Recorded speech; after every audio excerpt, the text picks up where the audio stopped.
ये आपको चिंता का कारण लगता है कि मुसलमानों के विधायक 40 नहीं हैं।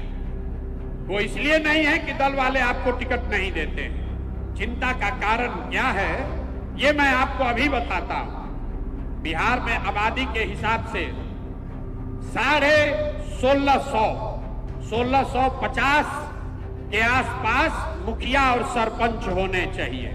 प्रशांत किशोर ने बापू सभागार में आयोजित हुई राजनीति में मुसलमानों की भागीदारी कार्यक्रम में मुसलमानों का रहनुमा होने का दावा करने वाले राजद और तेजस्वी पर तीखा प्रहार किया। उन्होंने कहा कि बिहार में आपकी आबादी के अनुसार आपके 40 विधायक होने चाहिए। आबादी के अनुसार आपके 1650 सरपंच और मुखिया होने चाहिए। आबादी के अनुसार 27,500 वार्ड सदस्य होने चाहिए, पर आज केवल 11,000 से भी कम वार्ड सदस्य मुस्लिम हैं। ऐसा इसलिए है क्योंकि आज मुस्लिम समाज में राजनीतिक जागरूकता खत्म हो गई है। उसका सबसे बड़ा कारण आरजेडी है। आरजेडी ने आपको बीजेपी का डर दिखाकर राजनीतिक बंधुआ मजदूर बना लिया है।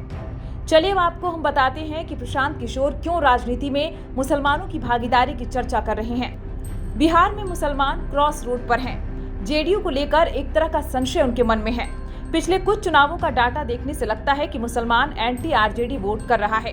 सारण लोकसभा इसका उदाहरण है। वहां रोहिणी आचार्य सिर्फ 13,000 वोट से हारी। यहीं पर एक मुस्लिम निर्दलीय उम्मीदवार ने 20,000 वोट लेकर रोहिणी का गेम बिगाड़ दिया।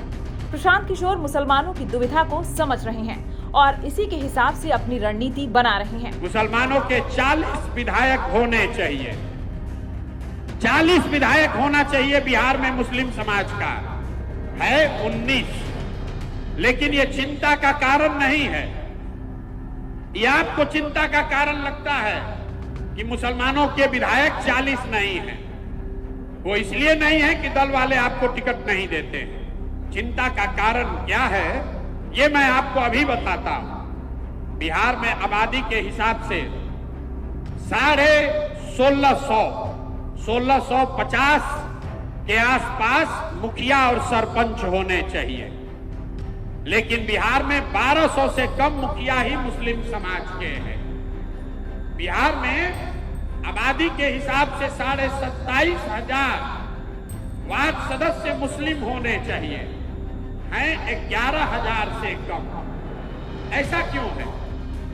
वहां तो आपको आरजेडी का टिकट का इंतजार नहीं करना है।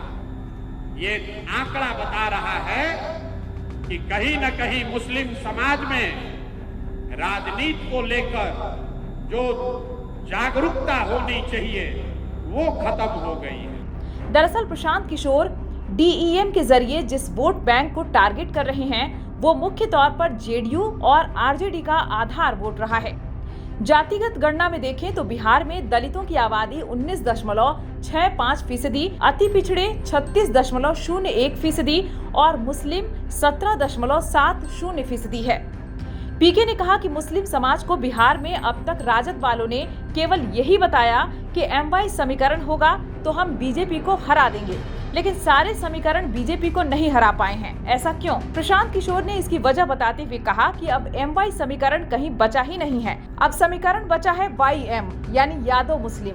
जहां वाई खड़ा होता है वहां मुसलमान समाज के सभी लोग उसको वोट देते हैं, लेकिन जैसे ही कोई मुसलमान खड़ा होता है तो आधे से ज्यादा यादव समाज के लोग हिंदू मुसलमान के नाम पर जाकर बीजेपी को वोट देते हैं। ये सबसे बड़ा नुकसान आपको आरजेडी में किया है। आपको विकास दिया या न दिया, आपको ये राजनीतिक मानसिक गुलामी दे दी, जिसमें ये बता दिया कि अगर जीवन में आगे बढ़ना है तो राजनीति हमको करने दो, हमारा झंडा लेकर पीछे जीवन भर चलते रहो। इसीलिए आपके बच्चे एमवाई समीकरण चाहिए। यही आपको बताया गया है पिछले 30 साल में।